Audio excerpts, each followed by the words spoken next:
चलो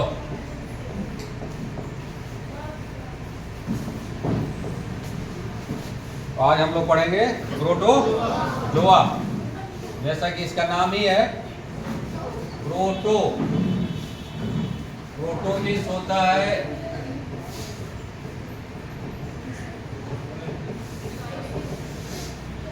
प्रिमिटिव, मतलब प्रारंभिक,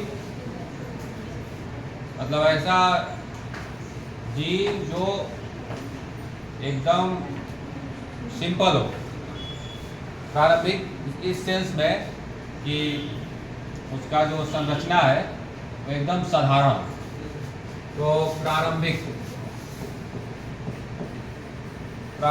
मतलब कि संरचना में प्रारंभिक।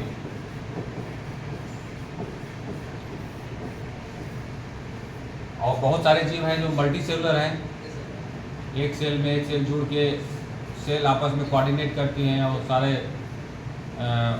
मतलब डिफिकल्ट से डिफिकल्ट काम करते हैं। लेकिन ऐसे जीव जिनकी कोशिकीय संरचना एकदम प्रारंभिक हो वो सब आते हैं। अब जोआ मीन्स होता है लिविंग, और जीव ऐसे जीव जो संरचना के रूप में प्रारंभिक हो उसे कहेंगे प्रोटोजोआ। अब कौन से जीव हैं ये? जो जिनकी कोशिकाएं एक ही है, एक कोशिका बस है। तो पूरे पहले हम लोग पढ़ चुके हैं कि कोशिकाओं में न्यूक्लियस मतलब नाभिक रहने, केंद्रक, नाभिक नहीं कर सकते, नाभिक तो केमिस्ट्री का हो गया। केंद्रक पाए जाने और न पाए जाने के आधार पे कोशिकाओं को दो भागों में बांटा गया। जानते ही है, प्रोकैरियोटिक और यूकैरियोटिक, सब लोग जानते हैं। कोशिकाओं के संख्या के आधार पे सभी जीवों को दो भागों में बांटा गया है। कोशिकाओं की संख्या के आधार पे एक है ये एक कोशिकी,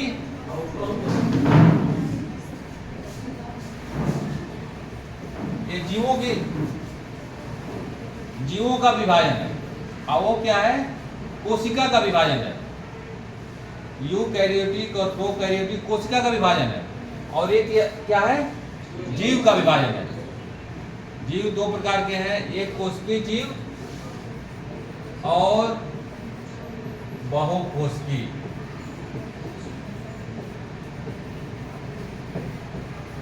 दो प्रकार के होते हैं जीव।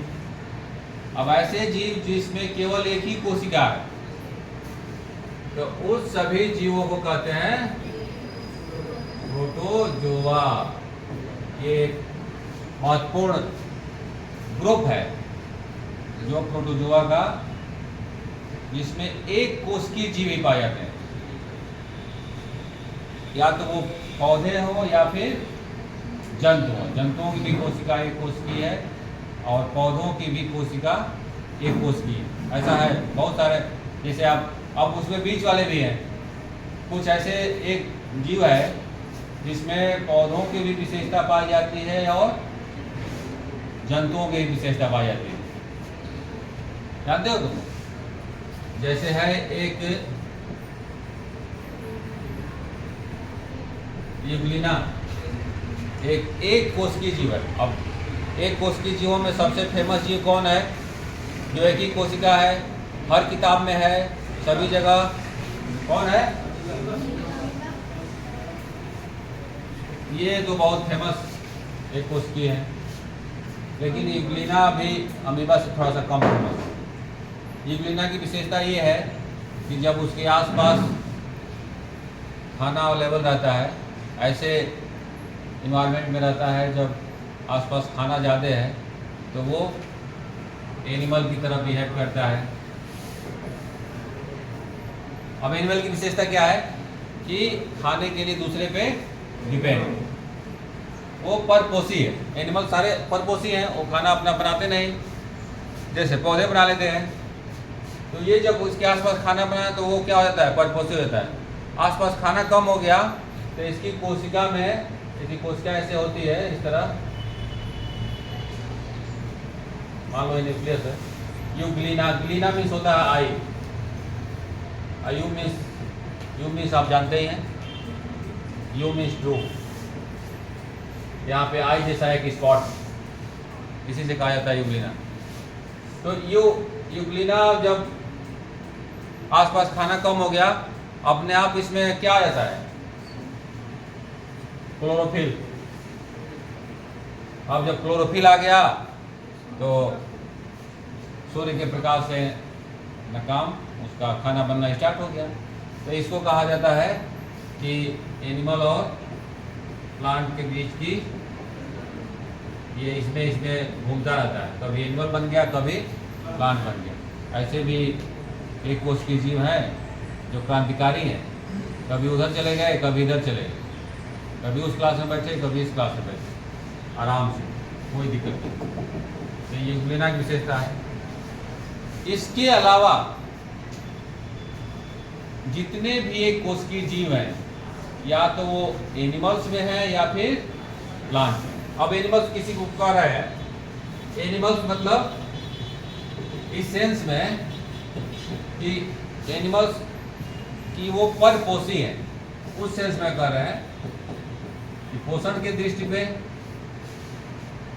जैसे आप सूक्ष्म जीव पढ़े हैं तो सूक्ष्म जीव मतलब कि सभी जगह पाए जाने वाले सूक्ष्म जीवों की विशेषता होती है कि ऐसा कोई पृथ्वी पे जगह नहीं है जहाँ पे सूक्ष्म जीव ना पाए। आप कहीं भी देखिए, उसको फेवरेबल कंडीशन मिलना चाहिए, उसके फेवर का फूड मिलना चाहिए। अगर उसके फेवर का फूड है वहाँ पे तो सूक्ष्म जीव अपने आप ग्रो कर जाते हैं। इसीलिए कहीं पे भी आपको कट जाता है तुरंत वैक्सीन लीजिए। ये ऐसी पॉसिबिलिटी है कि अगर सूक्ष्म जीव वहाँ पे है तो आपके बॉडी में इंटर कर जाएगा, और इंटर कर गया तो फिर अपना कॉलोनी बनाने में उसको टाइम नहीं लगेगा, इसलिए पहले से तैयार है। तो फेवरेबल कंडीशन कहीं पे भी मिल जाए तो सूक्ष्म जीव कहीं पे भी डेवलप हो सकते हैं। उसी में से प्रोटोजोआ भी एक सूक्ष्म जीवों का ग्रुप है। अमीबा भी सूक्ष्म है, वो दिखाई नहीं देता, पानी में ही रहता है, 100% एक्वेटिक है। तो लेकिन जो एनिमल्स कहा गया है, अमीबा किसमें आएगा, पोषण के दृष्टि से, पोषण के दृष्टि से क्या है, परपोषी है, वो अपना खाना नहीं बना पाता, वो दूसरे आसपास के इन्वायरमेंट से खाना को कैप्चर करता है, अपने बॉडी में ले लिया, फिर उसको डाइजेस्ट करके उससे एनर्जी प्राप्त की। खाना कम हो गया फिर उसके बाद काम खत्म उनका, फिर कहीं ऐसे पड़े हुए हैं क्योंकि हैबिटेट उनको चाहिए। अमीबा को क्या चाहिए, पानी वाला हैबिटेट हमेशा अवेलेबल नहीं है। तालाब सूख गया फिर अमीबा भी सूख गए, फिर तालाब में पानी आ गया फिर अमीबा आ गए, तो साइकिल चलता रहता है। इसीलिए कहा जाता है कि अमीबा अमर है, अमीबा अमर रहे, मतलब इसलिए कि वो तुरंत चेंज होता है, अपना छोटा पार्टिकल बना लिया और उसके बाद उसको फेवरेबल कंडीशन मिला तो फिर अपना काम शुरू कर दिया। इसलिए अमीबा हमारा, इसीलिए कि वो हमेशा साइकिल, उसको कंडीशन मिला तो जीव हो गया, कंडीशन नहीं मिला तो निर्जीव हो गया। निर्जीव नहीं मतलब कि जीव का ही छोटा, जैसे सीड बनता है, बरगद का सीड कितना छोटा है, लेकिन बरगद का पेड़ बड़ा है ना, उसी तरह के स्पोर बना लेता है वो। तो ये परपोषी है। अब इसके अलावा जैसे आप जान गए, एक प्रोटोजोआ एक है अमीबा, दूसरा कौन है, पैरामीशियम।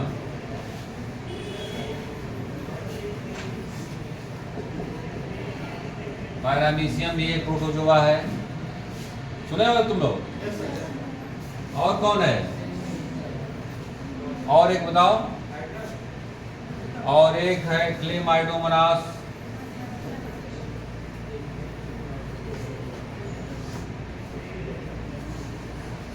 हाइड्रा जो है वो बहुकोशिकीय में आता है, उसके पास ग्रुप ऑफ सेल्स हैं, और ग्रुप ऑफ सेल्स अलग अलग बिहेव करती हैं लेकिन एक दूसरे से जुड़ी हुई है।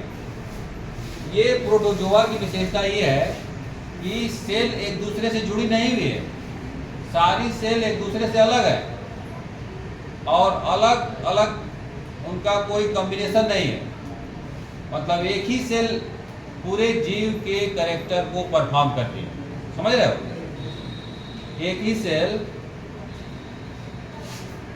जैसे हम लोगों की बॉडी है या मल्टी सेलुलर जीवों की बॉडी है, उसी तरह वो भी रेस्पिरेशन करते हैं, वो भी एक्सक्रीशन करते हैं, वो भी जो एक्सक्रीशन हो गया, उत्सर्जन हो गया, वो भी करते हैं और अपने से एक नया बना सकते हैं। मतलब एक कोशिकीय जीव और बहुकोशिकीय जीव के जो कैरेक्टर्स हैं सब परफॉर्म करते हैं, लेकिन एक सेल दूसरे से जुड़ी नहीं है। हाइड्रा में क्या है कि वो मल्टी सेलुलर जीव है, लेकिन एक दूसरे से, एक सेल का दूसरे से कॉम्बिनेशन नहीं है कि एक जुड़ के काम करेंगे।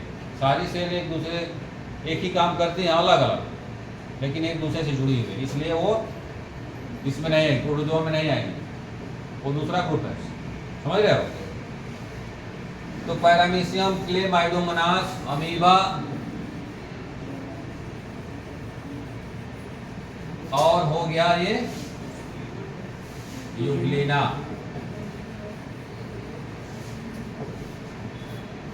ये तो हो गया कि एनिमल्स वाले।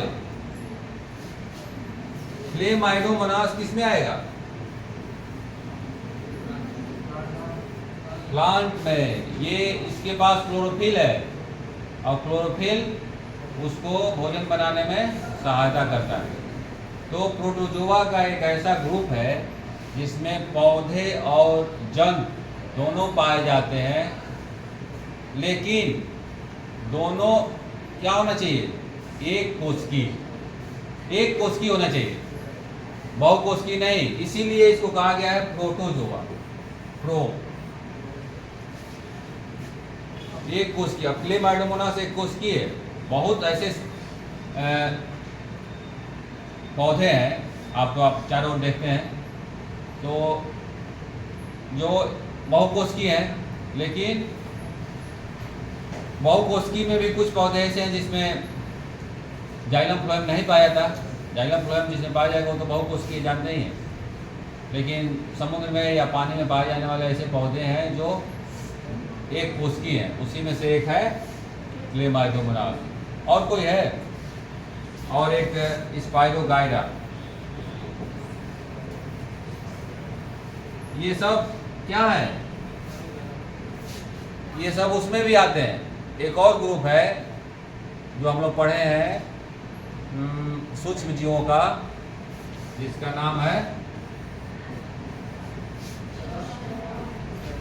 शैवाल।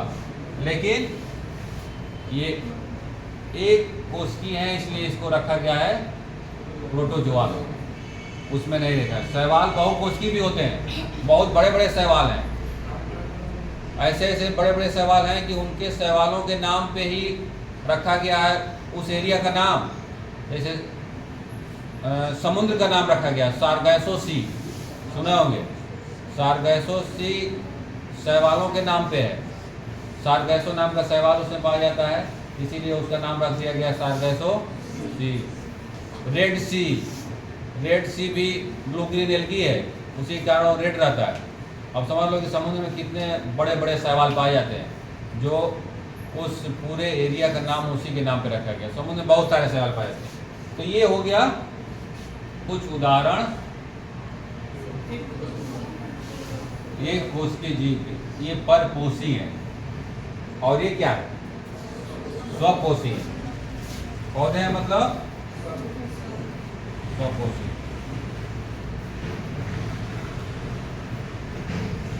ठीक है, ये दो न्यूट्रिशन के तरीके जान गए। अब इसके अलावा एक और है, परजीवी प्रोटोजोआ।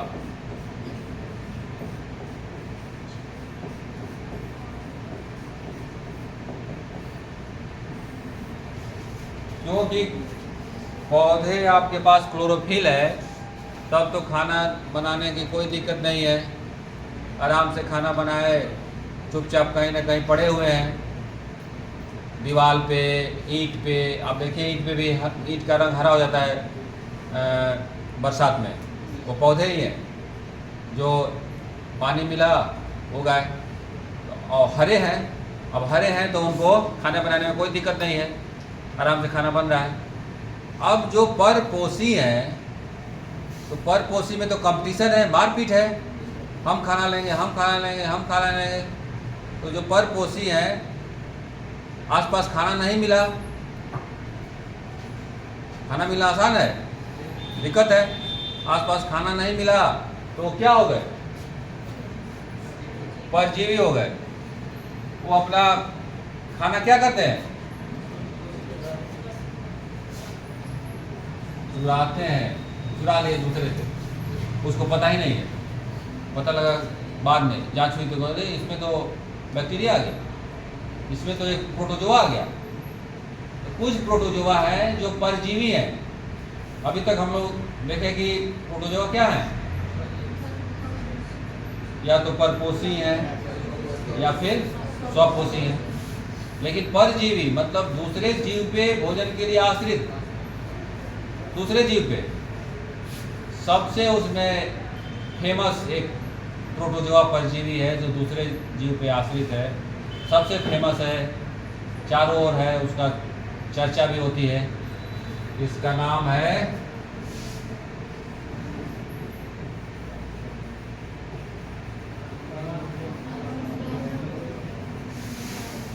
प्लाज्मोडियम। एक प्रोटोजोआ है जो एक डिजीज के लिए रिस्पॉन्सिबल है, एक डिजीज का कारण बनता है, और वो डिजीज है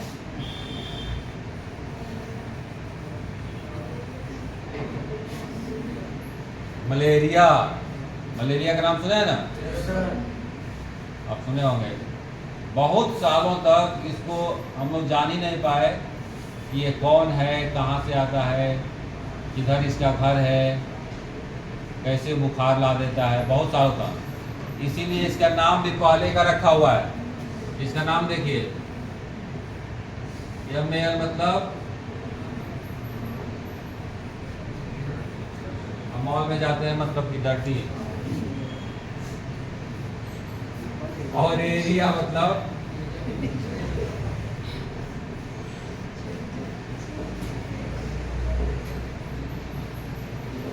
एयर, डर्टी एयर। मलेरिया नाम पहले से रखा हुआ है। डर्टी एयर लोग समझते नहीं थे, एक ही साथ कई लोग बीमार पड़ जाते थे एक ही साथ, तो लोग समझते वो लग रहा है गंदी हवा चली है, अब सब लोग बीमार हो गए। तो उस गंदी हवा के नाम से ही इसका नाम रख दिया गया मलेरिया। लेकिन बाद में एक इंडिया में ही ब्रिटिश आर्मी में एक डॉक्टर थे जिनका नाम था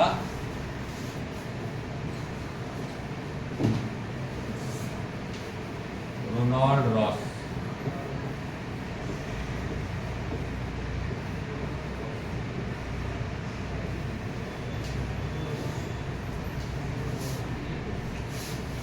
रोनाल्ड रॉस यहीं भारत में ही पोस्टेड थे वो।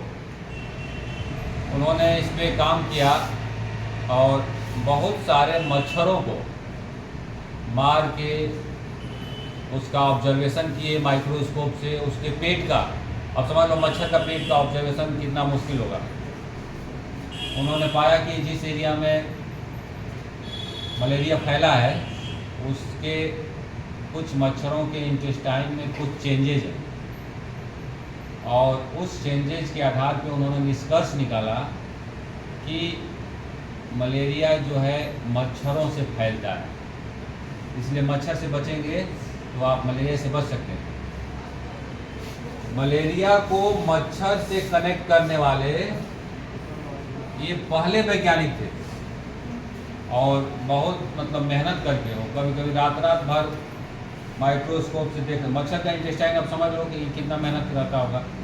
रात भर एक एक मच्छर को देखते थे, इंटेस्टाइन को काट के, और सुबह उनकी आँख ऐसे खुल गई, दिखाई नहीं दे रहा है। तो उसके बाद तब ये बताए कि मलेरिया मच्छर से फैलता। वो ये नहीं बता पाए कि मच्छर के अंदर भी एक जीव है जिसके कारण मलेरिया ट्रांसमिट हो रहा है और वो इन्फेक्टेड कर रहा है मनुष्य को। समझ लो 1901 में शायद इनको नोबेल मिला। उसके बाद 1901 में, उसके बाद बहुत सालों बाद एक लेवेरान एक साइंटिस्ट हुए जिन्होंने प्लाज्मोडियम का खोज किया। उन्होंने बताया कि मच्छर के अंदर एक प्रोटोजोआ है प्लाज्मोडियम, जैसे अमीबा है, क्लेडमाइडोमोनास है, उसी तरह एक कोशिकीय जीव है वहाँ पे, और वो मच्छर उसको ट्रांसमिट करता है। मच्छर एक पर्सन से दूसरे पर्सन में ले जाता है, क्योंकि मच्छर काटने से बहुत लोगों को मच्छर काटते हैं, मलेरिया नहीं होता, और किसी को काट लिए तो हो गया। ये तो थोड़ा सा क्वेश्चन ये कन्फ्यूजिंग था ना। तो इन्होंने बताया कि प्लाज्मोडियम नाम का एक प्रोटोजोआ है जो मनुष्य को इन्फेक्ट करता है, और वो पूरे बॉडी में अपनी साइकिल पूरा करता है, जो साइकिल मच्छर से और मनुष्य के शरीर में दोनों में पूरा होती है। तो एक तरह से सीरीज ऑफ साइंटिस्ट हैं जो लाइफ साइकिल बताने का प्रयास किए। ये तो केवल दो है ना, इसमें 8-10 लोग हैं कि लाइफ साइकिल बताने का प्रयास किए कि मलेरिया का प्रोटोजोआ कहाँ से जाता है, कैसे वो ट्रेवल करता है। कुछ उसके पार्ट जो है मच्छर में पूरा होता है, कुछ पार्ट मनुष्य में। अब तो पूरी लाइफ साइकिल आ गई है। अब प्लाज्मोडियम की वैरायटी भी आ गई है, Plasmodium vivax, Plasmodium falciparum, Plasmodium oval, ये सब अलग अलग वैरायटी है और अलग अलग तरह से इन्फेक्ट करते हैं मनुष्य को। समझ रहे हो? तो प्लाज्मोडियम एक ऐसा प्रोटोजोआ है जो परजीवी है और मलेरिया के लिए रिस्पॉन्सिबल है, मलेरिया के रोग के लिए जाना जाता है। एक तो ये हो गया खाना चुराने वाले प्लाज्मोडियम, और दूसरा भाई देख लिया जाए इसको भी, जिसका नाम है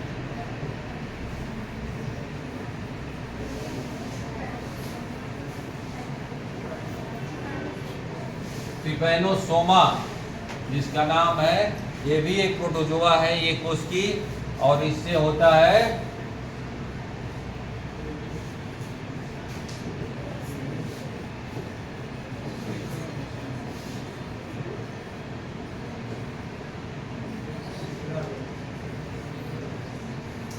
स्लीपिंग सिकनेस। समझ रहे हो? निद्रा रोग। आपको निद्रा रोग हो गया, फिर एक मक्खी से एक दूसरे जगह से दूसरे जगह फैलता है। अधिकतर ये अफ्रीकन कंट्री में, जो अफ्रीका में है, आप सुने ना अफ्रीका, अफ्रीकन कंट्री में होता है, और बहुत सारे लोगों को ख़त्म करने में जिम्मेदार है। ट्रिपैनोसोमा मलेरिया का भाई है। मलेरिया वाले जो परजीवी हैं प्लाज्मोडियम, उसी का भाई है ट्रिपैनोसोमा। और एक मक्खी है, उसका नाम है सीसी मक्खी, सही कह रहे हो। उसका इस तरह लिखते हैं सी फ्लाई, जो इसको एक जगह से दूसरे जगह फैलाती है by the means of food पे बैठती है, वही खा लिए। तो एक स्पेशल टाइप की मक्खी होती है, हम लोग जो देखे हैं मक्खी हाउस फ्लाई, उसकी वैरायटी है। जैसे जो मलेरिया का परजीवी है वो केवल एक ही प्रकार के मॉस्किटो से फैलता है, जिसका नाम है एनाफिलीज। ठीक है, एनाफिलीज मच्छर से फैलेगा और दूसरे मच्छर से नहीं। और चालाक है कि यही मच्छर पकड़ो, ये ज़्यादा घूमता है। और भी मच्छर की वैरायटी है, जैसे क्यूलेक्स, ये भी एक मच्छर की वैरायटी ही है। और उसी तरह एक और मच्छर की वैरायटी है एडीज। ये सब भी अलग अलग रोग, जैसे डेंगू डेंगू डेंगू एकदम जो छोटा वाला मच्छर होता है, दिखाई नहीं देता, दिन में काटता है, बहुत छोटा वाला, तो दिखाई नहीं देगा और भागेगा काट के खिड़की से उधर। ये सब अलग अलग। अब डेंगू तो प्रोटोजोआ नहीं है, डेंगू क्या है? डेंगू वायरस है। और क्यूलेक्स भी एक डिजीज है जो पैर, फाइलेरिया, एलिफेंटाइसिस,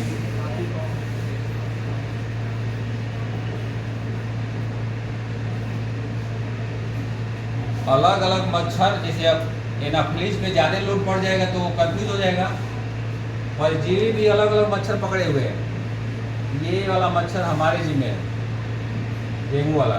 एक बार आया था एग्जाम में, डेंगू वाला कहा कि एडीज वाला, हम एडीज वाले पे रहेंगे। वो सब आपस में बात किए होंगे, तुम एनाफिलिस को पकड़ लो, एनाफिलिस ट्रांसफर करेगा। क्यूलेक्स तुम इसको पकड़ लो। अब जिसको वहाँ आपके आसपास किसी का फाइलेरिया है तो उससे सतर्क रहिए, क्योंकि मॉस्किटो से फैलता है। मॉस्किटो तो कहीं भी आप पहचान नहीं पाएंगे। हम लोग के आसपास बहुत सारे मॉस्किटो हैं, हम लोग इतने एडवांस है नहीं कि मॉस्किटो भगाओ अभियान चलाएं, आसपास पानी ख़त्म करें। यहाँ डाइट में भी पानी लगा रहता है तो नहीं उसको हटाते हैं। तो ये सब मॉस्किटो क्या करते हैं, ये परजीवों को एक दूसरे के एक जगह से दूसरी जगह पहुंचा देते हैं। इसीलिए इसे कहते हैं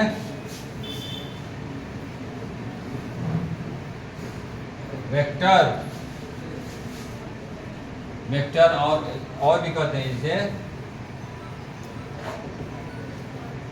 कैरियर। कैरियर है वो अपना उसको इकट्ठा करके अपना कैरियर नहीं होता है, साइकिल के पीछे एक कैरियर होता है ना, जिसमें बैठ गए, उसी में बैठ के साइकिल चला रहा है कोई और अपना बैठ के आसपास देखते हुए जा रहा है कोई, तो ये कैरियर है। ये सब मच्छर पे कैरियर, ये एनाफिलिस कैरियर हो गया। ये सब कौन, अब ये इसका कैरियर कौन है? देसी मक्खी। ये सब अपना दौड़ के एक दूसरे जगह से दूसरी जगह पहुंच रहे हैं। अब एक और है, लास्ट वाला बता दें।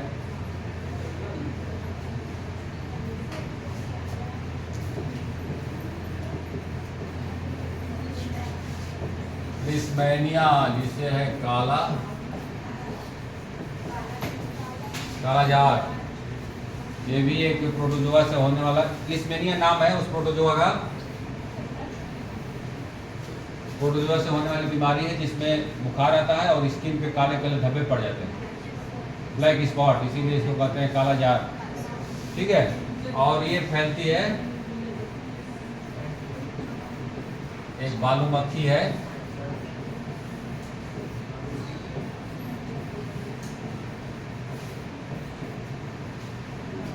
बालू मक्खी, उस पर वही उसको एक जगह से दूसरी जगह पहुंचा देती है। तो ये हो गया परजीवी प्रोटोजोआ। और एंटामीबा भी है, एंटामीबा। चलो बहुत अच्छी बात बता दिए। हिस्टोलिटिका,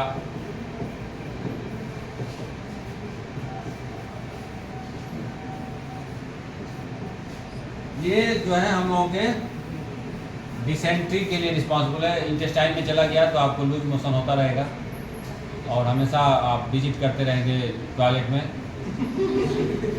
तो एंटामीबा हिस्टोलिटिका एक इस तरह का अमीबा के आसपास घर वो भी बनाया है, जैसे इसका नाम है ना अमीबा।